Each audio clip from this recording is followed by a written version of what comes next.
ongoing.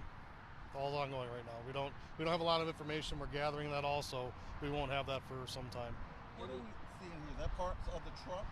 You're seeing the tanker that had exploded. And any updates on the 3 people that were injured? I know one was still being evaluated when we last talked. From the last report I had, that they're all going to be okay. So that's the positive news. Obviously, we want to hear that everyone's going to be all right, and I'm very thankful to hear that.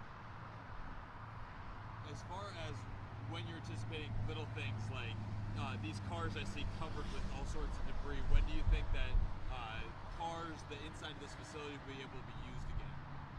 That could be quite some time. Again, it's kind of a crapshoot at this point. We don't know until they get into it, start investigating it, cleaning it up. There's a process that goes along with all that through the EPA and the cleanup people, so we don't really have that estimation right now, but I'm sure we'll know that in the coming days. Do you know when the road will be back open? Any estimate? The road will probably be back open here within a few hours, I would think. So today? Yes, today. Are these cars here because the people left them, or they can't drive them because of the chemical? They cannot drive those vehicles right now. That was in the blast zone.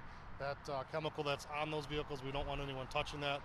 Part of the cleanup will be getting that material off of those vehicles. You mentioned that we've been told a couple of times to stay out of the grass. Does that mean that there's still this chemical component even in the grass, this surrounding area? That's kind of the blast zone. You can see the discoloration in it. So yeah, we don't want to touch that. As far as the creek, I know that you were bringing in these big trucks that looked like they were filled with dirt. Was that part of trying to hold that contamination in one area? Yeah, the dirt's to keep the contaminants contained in that area so it didn't spread any further. It is not in the waterways. I want to say that very clearly. It is not in the waterways. Chief, did you have any update? No, not really. Mayor pretty much covered it. A VioServe's been contracted by the company to do all the cleanup. The plan has been approved by the EPA, and it will take at least a week to get everything cleaned up. The grass you mentioned earlier, all that soil will be excavated and disposed of as hazardous waste. Right now it's safe.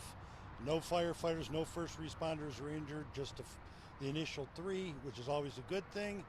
And we're moving forward, and the investigation will continue. And this company won't be open for a week? They won't be able to open for a week? I can't say they won't be open for a week. This part of the operation, that part of the building will not be usable for approximately a week. We're seeing this explosion up close for the first time today.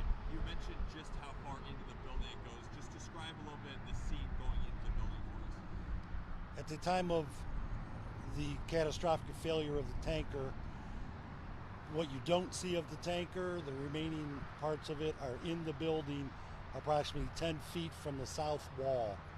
So, guesstimating 60, 70 feet it traveled from the force of the explosion. When you're working on something like this, obviously you think firefighters, you think fires, right? But you guys obviously respond to all sorts of calls. So when you're responding to something like this where you're in hazmat gear, you're having to clean out, make sure people aren't getting burned, just describe some of the challenges that your firefighters were contending with today. Well, there was no fire. It was an explosion, but there was no flame, as you would think of fire. Initially, you don't know what it is. And, different chemicals, different reactions. That's our first challenge we have to overcome. Summit County Hazmat was here. They got here quickly, and they're the ones that took over analyzing, checking vehicles, and we really just secured the scene and cared for the injured. Would you say that it went in, the part of the truck went into the building and went in right there? Yes. Went right in the dock door. If you go further north, you'll see that it was right in front of a dock door, and it went through that door and into the building. We're only seeing like a third of Correct. that truck? Correct. The rest of that trailer is inside the building. One thing I was still kind of confused on, could you explain, I know the 3 trucks were side by side, where the 3 people were injured in proximity to the 3 trucks when they went down? The one was the driver of the vehicle. He sensed it was coming and got to the front of it. He had minor injuries. The most severe injured was the driver of the vehicle next to it. And that he got sprayed with products, so he sustained burns. And I'm not quite sure where the third one was, but he was an employee of Royal Chemical. And the other two, were they employees? No, they were truck drivers.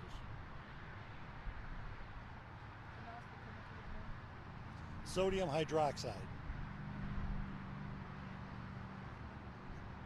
Thank you. You're welcome. If you want to move up, you can see that dock door. I don't know if you guys are interested in that or not. Well, where's the doctor? Oh, okay. You can actually see here.